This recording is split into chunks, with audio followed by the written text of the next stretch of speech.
పేదల ఇండ్లు నిన్న ఎక్కనో సుల్తాన్పూర్లో ఇండ్లు ఊలగొట్టిండ్రు. పాపం ఒక చిన్న పిల్ల ఇంట్లోనే ఉన్నది, కొడతనే ఉన్నారు మిషన్. వాళ్ళు పాపం కట్టు బట్టలతో రోడ్డు మీద పడ్డారు. ఇంట్లో సామాన్ కూడా తెచ్చుకోవడానికి ఛాన్స్ ఇస్తలేరు. ఇంట్లో ఉన్న కుర్చీలు, గ్యాస్ స్టవ్, సిలిండర్ అట్లనే పెట్టి కూలగొడుతున్నారు.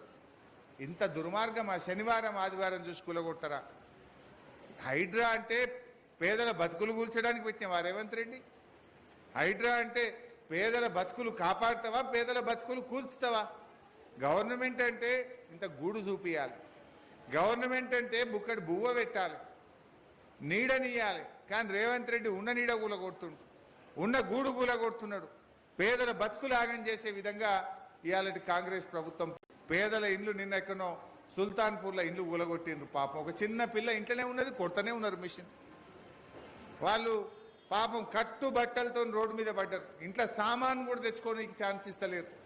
ఇంట్లో ఉన్న కుర్చీలు, గ్యాస్ స్టవ్, సిలిండర్ అట్లనే పెట్టి కూలగొడుతున్నారు. ఇంత దుర్మార్గం ఆ శనివారం ఆదివారం చూసి కూలగొడతారా?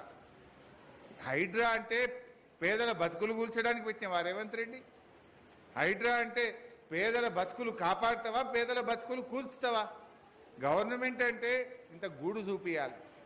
గవర్నమెంట్ అంటే బుక్కడి బువ్వ పెట్టాలి, నీడనియాలి. కానీ రేవంత్ రెడ్డి ఉన్న నీడ కూలగొడుతుండు, ఉన్న గూడు కూలగొడుతున్నాడు. పేదల బతుకులు ఆగం చేసే విధంగా ఇవాళ పేదల ఇండ్లు నిన్న ఎక్కనో సుల్తాన్పూర్లో ఇండ్లు ఊలగొట్టిండ్రు. పాపం ఒక చిన్న పిల్ల ఇంట్లోనే ఉన్నది, కొడతనే ఉన్నారు మిషన్. వాళ్ళు పాపం కట్టు బట్టలతో రోడ్డు మీద పడ్డారు. ఇంట్లో సామాన్ కూడా తెచ్చుకోవడానికి ఛాన్స్ ఇస్తలేరు. ఇంట్లో ఉన్న కుర్చీలు, గ్యాస్ స్టవ్, సిలిండర్ అట్లనే పెట్టి కూలగొడుతున్నారు. ఇంత దుర్మార్గం ఆ శనివారం ఆదివారం చూసి కూలగొడతారా? హైడ్రా అంటే పేదల బతుకులు కూల్చడానికి పెట్టినవా రేవంత్ రెడ్డి? హైడ్రా అంటే పేదల బతుకులు కాపాడుతావా, పేదల బతుకులు కూల్చుతావా? గవర్నమెంట్ అంటే ఇంత గూడు చూపియాలి.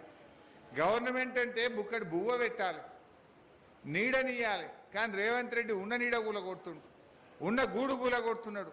పేదల బతుకులు ఆగం చేసే విధంగా ఇవాళ కాంగ్రెస్ ప్రభుత్వం పనిచేస్తూ ఉంది.